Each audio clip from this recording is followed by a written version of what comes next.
Hello everyone, welcome to 4 hours study. दोस्तों, daily current affair में आज हम देखने वाले हैं 21 अक्टूबर 2023 के करंट अफेयर्स के कुछ महत्वपूर्ण सवालों को। अगर आप किसी भी एग्जाम की तैयारी करते हैं तो ये वीडियो आपके लिए महत्वपूर्ण है, इसलिए वीडियो को आप पूरा देखना। तो चलिए शुरू करते हैं रिवीजन क्वेश्चन से। तो कल हमने देखा था रघुवर दास उड़ीसा के नए राज्यपाल बने हैं। यूकाडोर के नए राष्ट्रपति डेनियल नोबोआ बने हैं। 69वें राष्ट्रीय फिल्म पुरस्कारों में बेस्ट एक्टर का अवार्ड अर्जुन अल्लू को दिया गया है। 69वें राष्ट्रीय फिल्म पुरस्कारों में सर्वश्रेष्ठ अभिनेत्री या बेस्ट एक्ट्रेस का अवार्ड संयुक्त रूप से आलिया भट्ट और कृति सेनन को दिया गया। 69वें राष्ट्रीय फिल्म पुरस्कारों में राष्ट्रीय एकता के लिए नरेगिस दत्त पुरस्कार द कश्मीर फाइल्स फिल्म को दिया गया है। हाल ही में गोवा के काजू को भौगोलिक संकेत या जीआई टैग मिला है। 17 अक्टूबर को मुंबई में वीडियो कॉन्फ्रेंसिंग के माध्यम से ग्लोबल मैरीटाइम इंडिया समिट 2023 का उद्घाटन पीएम मोदी के द्वारा किया गया। गिटेक्स ग्लोबल 2023 5 दिवसीय तकनीकी उत्सव दुबई, संयुक्त अरब अमीरात में आयोजित किया गया। इस साल दिवाली पर पीएम उज्ज्वला योजना के तहत उत्तर प्रदेश सरकार ने 1 सिलेंडर मुफ्त देने की घोषणा की है। एशियन डेवलपमेंट बैंक ने यानी एडबी ने गुजरात राज्य को peri urban liveability improvement project के लिए 18.1 करोड़ डॉलर का कर्ज देने की मंजूरी दी है। पहला क्वेश्चन है, 19वें एशियाई खेलों में भारत का 100वां पदक किसने जीता था? तो भारतीय महिला कबड्डी टीम के द्वारा 100वां पदक जीतकर इतिहास रचा गया है, क्योंकि जो पदक था, ये जो 100वां पदक है, भारतीय महिला कबड्डी टीम के द्वारा स्वर्ण पदक जीता गया था। तो याद रखिएगा, जो 100वां पदक जीता है वो स्वर्ण पदक है। आंसर ऑप्शन नंबर सी है, कबड्डी टीम। भारत का 100वां पदक महिला कबड्डी टीम के द्वारा जीता गया, वो स्वर्ण पदक था, जिसने होंगजू में फाइनल में चीनी ताइपे को 26-25 से हरा दिया था। यह महिला कबड्डी टीम में भारत का तीसरा स्वर्ण पदक है, यानी एशियन गेम्स की बात हुई है। इससे पहले भारत ने 2010 और 2014 के संस्करण में स्वर्ण पदक जीता था। भारत ने होंगजू में एशियन गेम्स में 2023 में अपना सर्वश्रेष्ठ प्रदर्शन करते हुए कुल 107 पदक जीते हैं।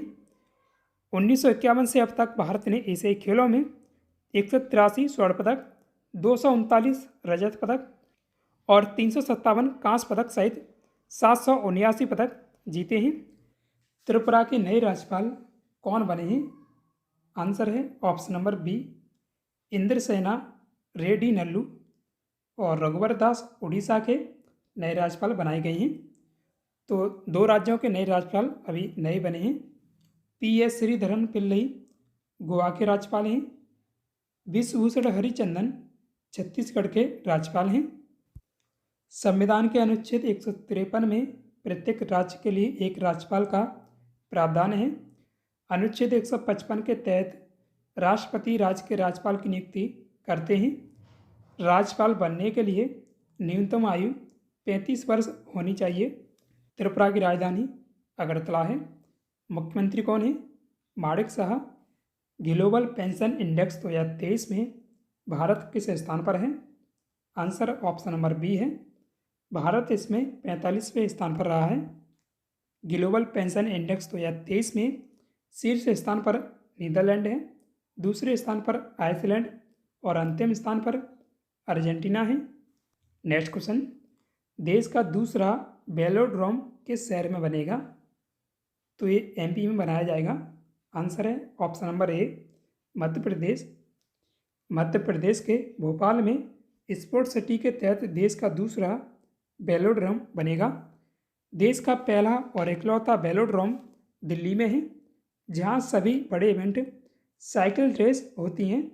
स्पोर्ट सिटी बनने के बाद नेशनल गेम्स में खेले जाने वाले सभी खेल एक साथ आयोजित किए जा सकते हैं।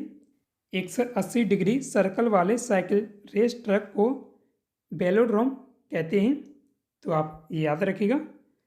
मध्य प्रदेश की राजधानी भोपाल है और इसके मुख्यमंत्री कौन है? शिवराज सिंह चौहान। मध्य प्रदेश के राज्यपाल मंगू भाई सी पटेल हैं। नेक्स्ट, HUDOC के नए चेयरमैन कौन बने हैं? तो संजय कुलश्रेष्ठ बनाए गए हैं। आंसर ऑप्शन नंबर सी है, संजय कुलश्रेष्ठ। HUDCO का पूरा नाम housing and urban development corporation है। संजय ने पूर्व चेयरमैन मुनियप्पा नागराज की जगह ली है। HUDCO की स्थापना 25 अप्रैल 1970 को हुई थी और इसका मुख्यालय दिल्ली में स्थित है। HUDCO भारत में आवास एवं शहरी विकास कार्यों का मैनेजमेंट और डिजाइनिंग कार्य करती है। HUDCO आवास एवं शहरी विकास निगम के अंतर्गत कार्य करती है। हरदीप सिंह पुरी भारत के आवास एवं शहरी विकास मंत्री हैं। किस राज्य सरकार ने मुख्यमंत्री मक्का मिशन शुरू किया है? तो ये मिशन उड़ीसा के द्वारा शुरू किया गया है। आंसर ऑप्शन नंबर बी है, उड़ीसा। उड़ीसा सरकार ने मक्के की खेती का क्षेत्र बढ़ाने के लिए मुख्यमंत्री मक्का मिशन शुरू करने का फैसला किया है। सरकार किसानों के लिए मक्के की विभिन्न किस्में लाएगी। मुख्यमंत्री नवीन पटनायक के नेतृत्व वाली कैबिनेट ने 5 वर्षों के लिए फसल विविधीकरण योजना के लिए 481.94 करोड़ रुपए का प्रावधान किया है। मुख्यमंत्री मक्का मिशन को और अधिक वैज्ञानिक और प्रगतिशील तरीके से लागू किया जाएगा। भारत में मक्का मुख्यतः 2 मौसमों में उगाया जाता है, बरसात यानी खरीफ और सर्दी यानी रबी। भारत में मक्के का सबसे बड़ा उत्पादक राज्य कर्नाटक है। मध्य प्रदेश और महाराष्ट्र दूसरे और तीसरे नंबर पर जो सबसे बड़े उत्पादक हैं। और अभी उड़ीसा के नए राज्यपाल रघुवर दास बने हैं और इसकी राजधानी क्या है? भुवनेश्वर। 69वां दादा साहब फाल्के अवार्ड वर्ष 2021 के लिए किसे दिया गया? तो जो ये अवार्ड है इसकी घोषणा तो पहले की गई थी, लेकिन जो राष्ट्रीय फिल्म पुरस्कार दिए जाते हैं इनके साथ ही दादा साहब फाल्के अवार्ड दिया जाता है। तो 2021 के लिए यह अवार्ड वहीदा रहमान जी को दिया गया है। आंसर ऑप्शन नंबर बी है, वहीदा रहमान। तो वर्ष आप याद रखिएगा, 2021 के लिए दिया गया है वहीदा रहमान। दादा साहब फाल्के अवार्ड पाने वाली 8वीं महिलाएं हैं। वहीदा रहमान ने अभिनय की शुरुआत तेलुगु फिल्म रोजुलू माराई से की थी। उन्होंने 1956 में देवानंद की मुख्य भूमिका वाली CID फिल्म से हिंदी सिनेमा में पदार्पण किया था। उन्हें 1972 में पद्मश्री और 2011 में पद्म भूषण भी मिल चुका है। अब बात करते हैं दादा साहब फाल्के अवार्ड से जुड़े कुछ महत्वपूर्ण बिंदुओं के बारे में। दादा साहब फाल्के अवार्ड सिनेमा के क्षेत्र का सर्वोच्च सम्मान है। इसकी शुरुआत 1969 में हुई है, तो ये याद रखिएगा।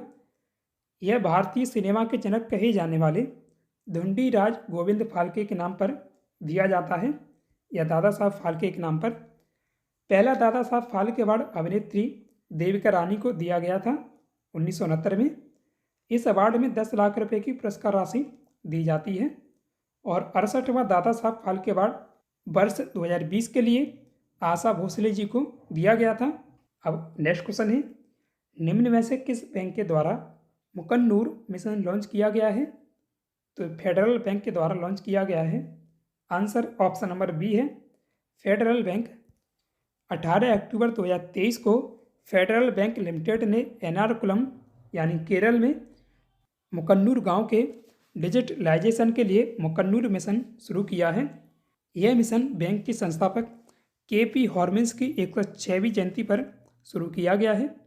KP हॉर्मिन्स का जन्म हुआ था 18 अक्टूबर 1917 को मुकन्नूर गांव में, एक केरल में स्थित है।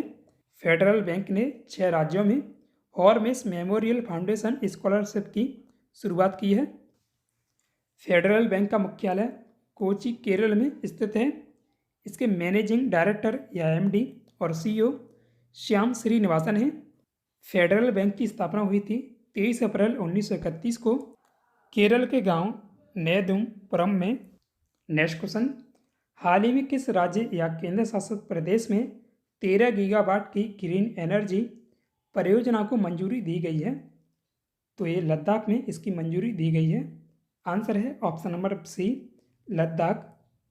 18 अक्टूबर को cabinet committee on economics affairs यानी CCEA ने लद्दाख में 13 गीगावाट रिन्यूएबल एनर्जी परियोजना को मंजूरी दे दी है। CCEA प्रधानमंत्री की अध्यक्षता वाली आर्थिक मामलों की कैबिनेट समिति है। केंद्रीय नवीन एवं नवीनीकरणीय ऊर्जा मंत्री राजकुमार सिंह हैं या RK सिंह। बात करें लद्दाख के बारे में तो लद्दाख केंद्र शासित प्रदेश बना था 31 अक्टूबर 2019 में। लद्दाख की 2 राजधानी हैं, लेह ग्रीष्मकालीन और कारगिल शीतकालीन। लद्दाख का सबसे बड़ा शहर लेह है।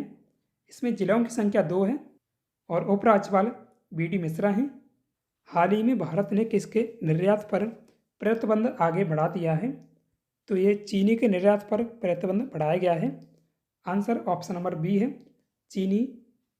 यह फैसला चीनी की उपलब्धता बढ़ाने और कीमतों को स्थिर रखने के लिए लिया गया है। भारत में महाराष्ट्र और कर्नाटक प्रमुख गन्ना उत्पादक राज्य हैं। भारत में 1 जून 2022 से चीनी निर्यात पर प्रतिबंध लगा हुआ है और सरकार ने मई 2022 से गेहूं के निर्यात पर भी प्रतिबंध लगा रखा है। तो आज के इस वीडियो में बस इतना ही। अब देखते हैं कल वाले सवाल का सही जवाब। तो सवाल था, किस राज्य में फीफा अंडर-7 महिला विश्व कप 2022 के मैच आयोजित नहीं किए गए थे? तो गोवा, उड़ीसा और महाराष्ट्र तीनों राज्यों में ये आयोजित किए गए थे। गुजरात में नहीं आयोजित किए गए थे। आंसर ऑप्शन नंबर D है, गुजरात। अब देखते हैं फीफा अंडर-17 महिला विश्व कप 2022 के बारे में और डिटेल से। यह इसका 7वां संस्करण था। मेज़बानी भारत ने 11 से 30 अक्टूबर 2022 तक की थी और चैंपियन स्पेन था, स्पेन बना था। रनर अप कोलंबिया रहा था। टीमों की संख्या 16 है। 2024 में इसकी मेज़बानी डोमिनिक गणराज्य करेगा और इस प्रतियोगिता का प्रारंभ हुआ था 2008 में। यह विश्व कप 17 वर्ष से कम उम्र की महिलाओं के लिए एक अंतर्राष्ट्रीय संघ फुटबॉल टूर्नामेंट है। आज का टेस्ट क्वेश्चन है, नील नदी का पानी किस में गिरता है? तो इसका आंसर आप कमेंट में दीजिएगा। आशा करता हूँ आपको वीडियो पसंद आया होगा। वीडियो को लाइक करें। साथ ही डेली करंट अफेयर्स के वीडियो पाने के लिए अपने 4 आवर्स स्टडी चैनल को सब्सक्राइब भी कीजिएगा। Thanks for watch this video. जय हिंद, जय भारत।